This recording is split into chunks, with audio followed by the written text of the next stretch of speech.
Hello viewers, राजनीति channel में आपका स्वागत है। आज हम लोग वेनेजुएला के इकोनॉमिक क्राइसिस को डिस्कस करने जा रहे हैं। लैटिन अमेरिकी देश वेनेजुएला में दुनिया के सबसे बड़े तेल के भंडार हैं, जो 300 बिलियन बैरल से भी अधिक है, जिसका बेनिफिट्स वहाँ की जनता ने लंबे समय तक उठाया। यहाँ की 95% इकोनॉमी कच्चे तेल के निर्यात पर टिकी है। इसीलिए कच्चे तेल की कीमत कम हुई तो वहाँ की इकोनॉमी की स्थिति भी खराब हो गई। आज आर्थिक संकट के दौर से गुजर रहे वेनेजुएला में एक कप कॉफ़ी की कीमत 25 लाख, 1 किलो आलू 20 लाख, 1 किलो चावल की कीमत 25 लाख और 1 किलो टमाटर 50 लाख। वहीं एक थाली की कीमत लगभग 1 करोड़ रुपए है, लेकिन पेट्रोल 2 रुपये लीटर मिल रहा है। तो इस तरह से वहाँ भयंकर महंगाई से वहाँ के नागरिक जूझ रहे हैं। 90% लोग गरीबी रेखा के नीचे हैं, जिनमें 60% लोग भुखमरी से त्रस्त हैं।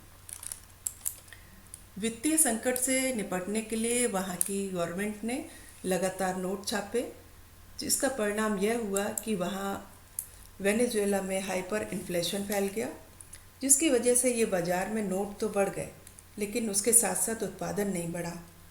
इससे महंगाई बढ़ गई। तो इस तरह से गलत आर्थिक नीतियों और कच्चे तेल की कीमतों में बहुत ज़्यादा गिरावट होने से वेनेजुएला आर्थिक संकट में फंस गया।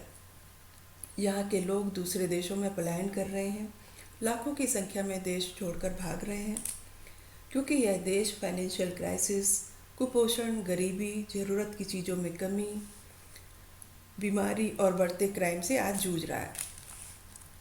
चलिए समझते हैं इस आर्थिक संकट में कैसे फंस गया वेनेजुएला। 1980 के दशक में वेनेजुएला की गिनती दुनिया के सबसे अमीर देशों में होती थी। 1980 के दशक में वहाँ की सरकार ने फ्री होम देने की स्कीम चलाई थी। उस समय लोगों को फ्री सुविधा की आदत पड़नी शुरू हो गई थी। धीरे धीरे तेल की कीमतों में कमी आने लगी, जिससे वेनेजुएला की इकोनॉमी पर भी असर पड़ा। 95-96 तक आते आते इन्फ्लेशन 100%, गरीबी 66% तक बढ़ चुकी थी। जीडीपी 40% तक गिर गई थी।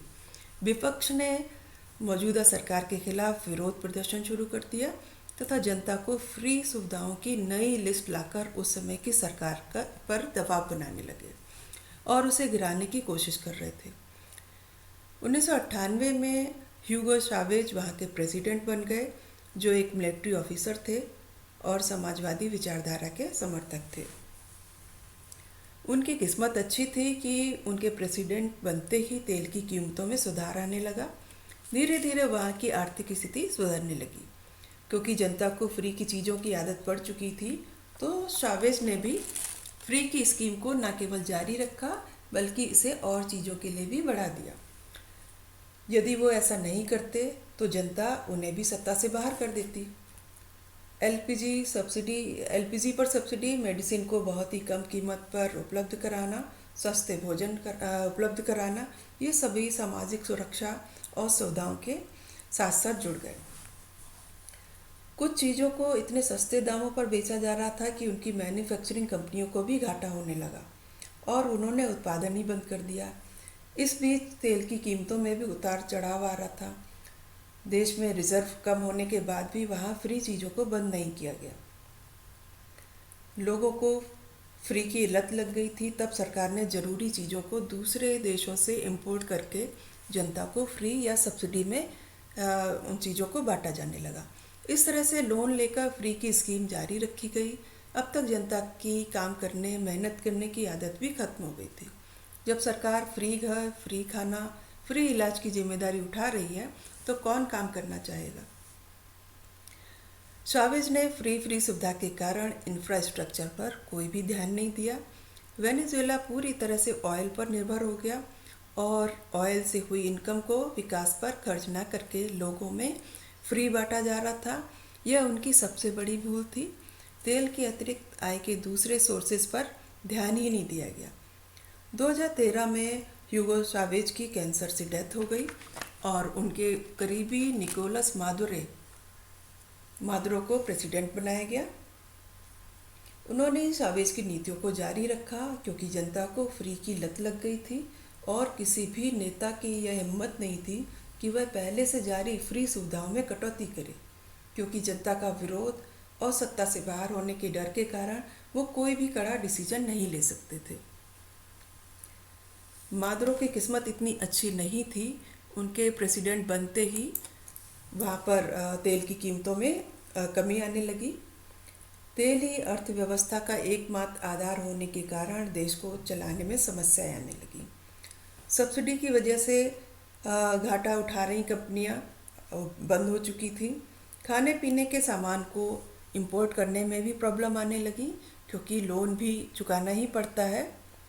वेनेजुएला में गरीबी, भुखमरी, बेरोजगारी बहुत अधिक बढ़ गई और 2018 तक वहाँ का इन्फ्लेशन रेट 3 लाख % तक पहुँच गया। आज ये मिलियन तक पहुँच गया है। देश बर्बादी के कगार पर है। देश के नेता लोगों की गरीबी मिटाने के लिए फ्री चीज़ें बांट रहे थे। उन्होंने ना तो किसी प्राइवेट कंपनी को इस्टेब्लिश होने दिया, ना ही मैन्युफैक्चरिंग की, और बेरोजगारी दूर करने के नाम पर वहाँ की सबसे बड़ी ऑयल कंपनी PDVSA में ज़रूरत न होने पर भी लोगों को खुश करने के लिए लाखों भर्तियां की गईं। इधर तेल की कीमतें गिरने से ऑयल कंपनी भी घाटे में चली गई और सारे लोग बेरोजगार हो गए। इस तरह से एक अमीर देश फ्री पॉलिटिक्स और गलत सरकारी नीतियों की वजह से बर्बाद हो गया। अब हम देखते हैं कि भारत में फ्री पॉलिटिक्स शुरू हो गई है और इसका इम्पैक्ट फ्यूचर में क्या पड़ सकता है। भारत में भी कुछ पार्टियों के द्वारा समाज कल्याण के नाम से फ्री स्कीम पॉलिटिक्स शुरू हो गई है, जैसे इलेक्ट्रिसिटी, वाटर फ्री, महिलाओं को बस में यात्रा फ्री, छात्रों को बस में यात्रा फ्री, बुजुर्गों की तीर्थ यात्रा फ्री, फ्री मकान, फ्री लैपटॉप, फ्री स्कूटी, मुफ्त इलाज की गारंटी, फ्री वाईफाई और हर महीने महिलाओं को 2500 रुपये मिलेंगे। फ्री सब्सिडाइज पॉलिटिक्स देश के विकास के लिए बहुत ही घातक है और टैक्स पेयर के धन का गलत उपयोग है। जनता को फ्री की चीज़ों की आदत पड़ जाती है और नेता भी यह बात अच्छी तरह से जानते हैं कि लोक लुभावन राजनीति के द्वारा ही वो सत्ता में बने रह सकते हैं, तो दूसरी पार्टियां भी भेड़ चाल में उससे भी बढ़कर फ्री योजनाएं लाती हैं।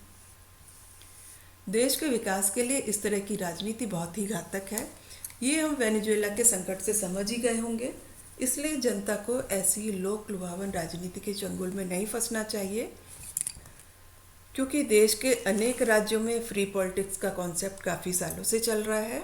हमें यह सोचना होगा कि महंगाई के इस दौर में बहुत सी ज़रूरी चीज़ों को मुफ्त में देने और उसे भविष्य में भी बनाए रखने के वादे से देश की राजनीति में मुफ्त काल की शुरुआत परमानेंट न बन जाए। इसलिए वोटर्स को जागरूक रहने की आवश्यकता है। उम्मीद है आपको आज का वीडियो पसंद आया होगा। Thank you.